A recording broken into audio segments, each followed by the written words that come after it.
Good morning, Alex and friends. I'm Grace. Today is Sunday, April 6, 2025, and you're listening to Alex's News.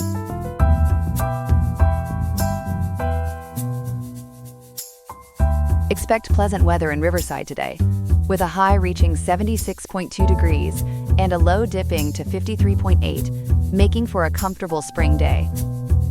Coming up on the show, we'll examine the key differences dividing Republican lawmakers in the Senate and the House concerning their approach to the budget plan. We will also delve into the concerning reasons why many senior citizens are suffering through sweltering temperatures in affordable housing facilities, highlighting a critical issue. All this and more coming up on Alex's News. Stay tuned.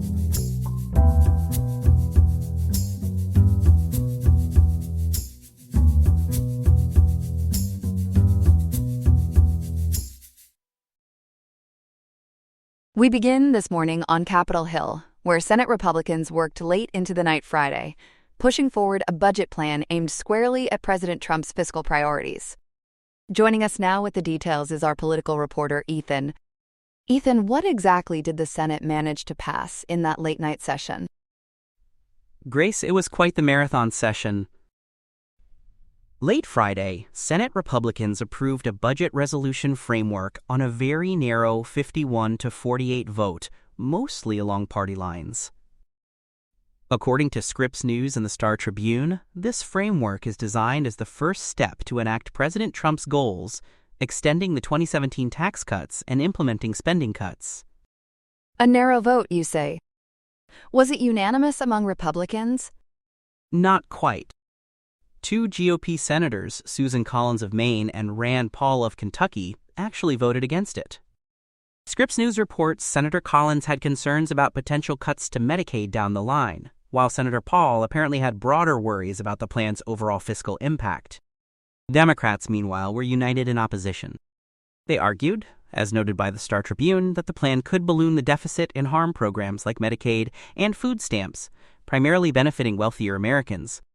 Democrats tried to throw some wrenches in the works during that session, didn't they? They certainly did. It was what's known on the Hill as a vote-a-rama, a rapid-fire series of amendment votes. Democrats used this tactic, as analysis from Perplexity API suggests, to force votes on potentially unpopular aspects of the GOP plan, trying to highlight what they see as negative consequences. None of their amendments passed, however. So let's get into the nuts and bolts of this Senate framework. What are the key figures we should know about? The numbers are significant. NPR reports the resolution paves the way for potentially over $5 trillion in tax cuts over the next decade, mainly by extending those expiring 2017 cuts and possibly adding $1.5 trillion more.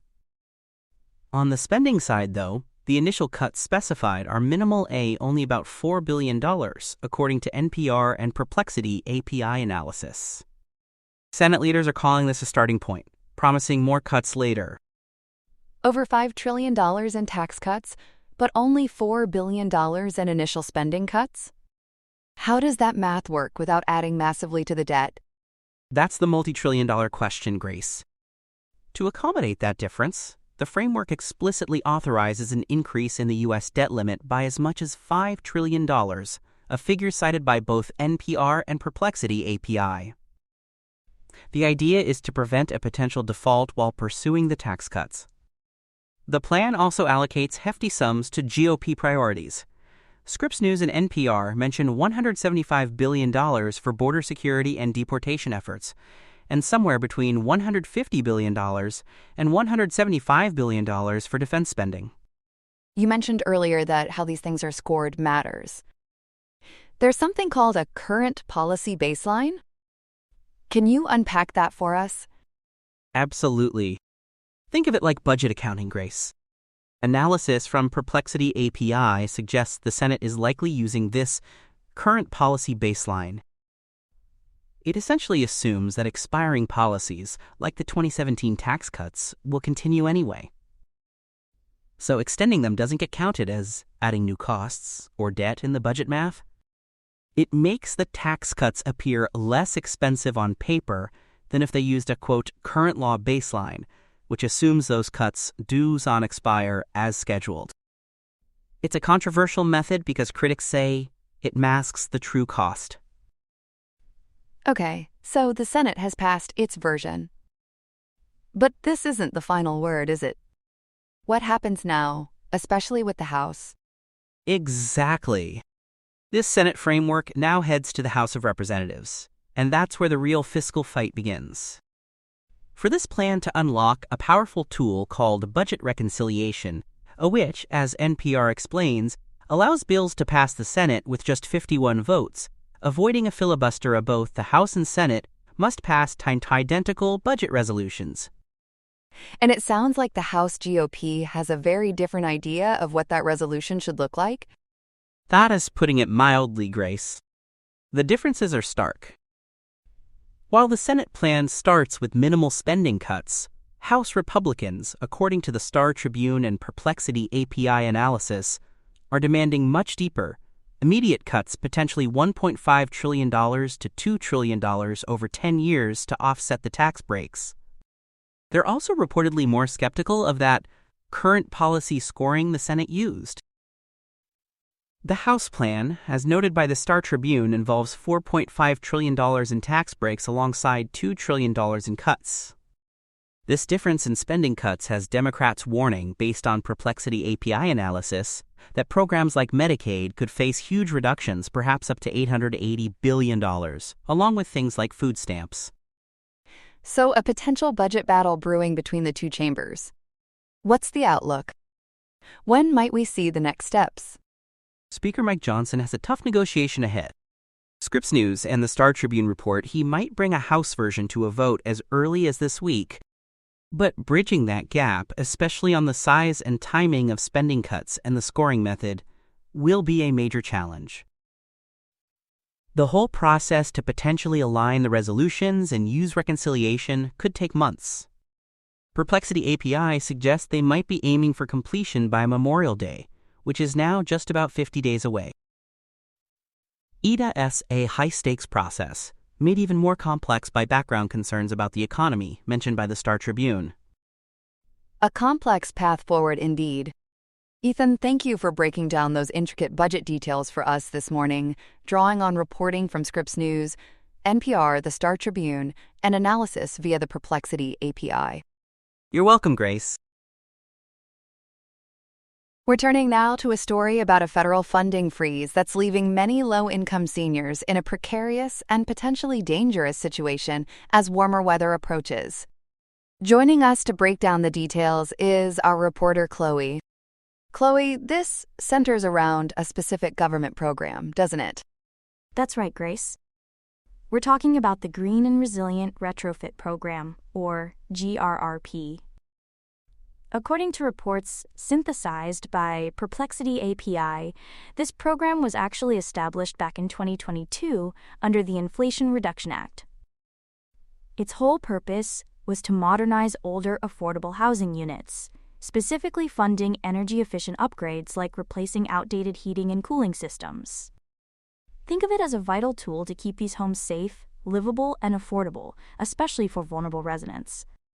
So a program designed to help, particularly with things like heating and cooling. What happened? Well, under the Trump administration's push for cost-cutting, the relatively new Department of Government Efficiency, known as DOGE, and headed by Elon Musk, ordered the Department of Housing and Urban Development, that's HUD-A, to halt the GRRP. Perplexity API reports confirm HUD then paused payments, even for funds already awarded, pending some kind of review. DOGE, that's certainly a name. So this pause, who is it affecting most directly? It's hitting low-income seniors the hardest, Grace. For them, these complexes aren't just an option. They're often the only option given rising rents elsewhere. This funding freeze essentially pulls the rug out from under necessary repairs. And you mentioned the timing with warmer weather approaching. Is air conditioning a major part of this? Absolutely. It's a critical issue. Perplexity API highlighted a specific senior community in Vancouver, Washington, where residents like Al Hayes and Joan Starr are dealing with deteriorating conditions, including broken or inadequate air conditioning. Without the GRRP funds they were expecting, they're facing the real prospect of enduring summer heat without relief. For elderly individuals, that's not just uncomfortable, it's a significant health hazard. It puts the long-term viability of their homes in jeopardy. It sounds like a chilling effect on essential services. Is this GRRP freeze an isolated incident or part of something bigger from DOGE? Reports gathered by Perplexity API suggest it's part of a broader pattern. There are proposals linked to DOGE aiming to significantly cut HUD's workforce, potentially by half, and close field offices. Was there a specific problem cited with the GRRP program itself? Why target this one? That's what's puzzling, Grace. Perplexity API reports indicate that before DOGE ordered this pause, there weren't any significant documented criticisms about the GRRP's design, effectiveness, or cost efficiency. And legally, can the administration just freeze funds like this that Congress allocated? That's highly questionable. Analysis sourced by Perplexity API points to the Congressional Budget and Impoundment Control Act of 1974, or ICA. This law strictly limits the executive branch's power to unilaterally freeze funds appropriated by Congress for specific programs like GRRP. Essentially, the president needs explicit approval from both the House and Senate to cancel or delay funds. These actions by DOGE seem to run counter to the ICA. Are we seeing legal challenges then? Yes, legal challenges are already underway against similar funding freezes under this administration. While we don't have details of lawsuits specifically targeting the GRRP pause yet, the existing legal framework suggests this freeze is vulnerable. So as of today, April 6th, where do things stand for these seniors and this program? Unfortunately, the GRRP funding remains frozen, according to Perplexity API. A very difficult situation with significant health implications. Chloe, thank you for walking us through that complex issue. You're welcome, Grace. Here are some other headlines. Severe weather continues to ravage the U.S. South and Midwest, with the death toll rising to at least 16. Powerful tornadoes destroyed entire neighborhoods earlier in the week, particularly in Tennessee, where at least 10 fatalities occurred. Catastrophic flooding is also a major factor, driven by prolonged heavy rainfall. Rivers are swelling from Texas to Ohio, prompting flash flood emergencies and threatening structures, roads, and bridges. Fatalities related to the storms have also been reported in Kentucky, where 2 people died, including a 9-year-old boy, Missouri, where a man's car washed off a road, Arkansas, where a 5-year-old died, and Indiana, which saw 1 death earlier in the week. Forecasters warn the danger isn't over, with potentially historic rainfall and life-threatening flash floods possible through the weekend, especially in the lower Ohio Valley and Mid-South. The extreme flooding is also expected to disrupt shipping and supply chains along major cargo routes like Louisville and Memphis. This severe pattern is fueled by warm temperatures, atmospheric instability, strong wind shear, and Gulf moisture. In Gaza, phone footage appears to contradict Israel's initial account of an incident on March 23, where its forces killed 15 Palestinian medics in Rafah. The medics from the Palestinian Red Crescent, Civil Defense, and 1 UNRWA staffer were responding to a rescue call. Israel initially claimed the emergency vehicles approached suspiciously without lights, but recovered phone footage shows the vehicles moving slowly with lights flashing and clearly marked. The Israeli military acknowledges its initial account may be inaccurate and is investigating. However, the IDF also claims, without providing evidence, that 6 of those killed had links to Hamas, a claim rejected by international observers who note the medics were in uniform. The incident has sparked international outrage and calls for an independent investigation. Turning to the war in Ukraine, activists report that thousands of Ukrainian civilians held by Russia face abuse and potentially years in prison. Estimates suggest over 20,000 civilians are detained, often without charge and in harsh conditions. Human rights groups confirm at least 1,672 in Russian custody. Reports indicate systematic torture, including electric shocks and stress positions, and over half of recently released POWs reported sexual violence. These detentions and enforced disappearances violate international law and are considered crimes against humanity by organizations like the UN and Amnesty International. Families often receive no information about their loved ones. The U.S. government is revoking all visas for South Sudanese passport holders and blocking new ones. Secretary of State Marco Rubio announced the decision, citing South Sudan's failure to accept its deported nationals in a timely manner, which violates international norms. The move comes amid significant political tensions in South Sudan, raising concerns about renewed conflict. Temporary protected status for about 133 South Sudanese nationals in the U.S. is set to expire May 3, 2025. Washington says it will review the visa restrictions if South Sudan cooperates on deportations. And in college basketball, the Florida Gators have pushed all the way to the NCAA men's title game after defeating Auburn in the Final Four. They'll face the University of Houston, known for its aggressive defense, which advanced by beating Duke. The championship game is set for Monday, April 7th, tipping off at 8:50 p.m. Eastern Time at the Alamodome in San Antonio. That's all we have for now. Today's episode was made by Alexander King, with Claude Sonnet 3.7, Gemini Pro 2.5 Experimental, Gemini Flash 2.0, Perplexity Sonar Pro, and Google Cloud Text-to-Speech. I hope you have a great day. I'll see you tomorrow, Alex.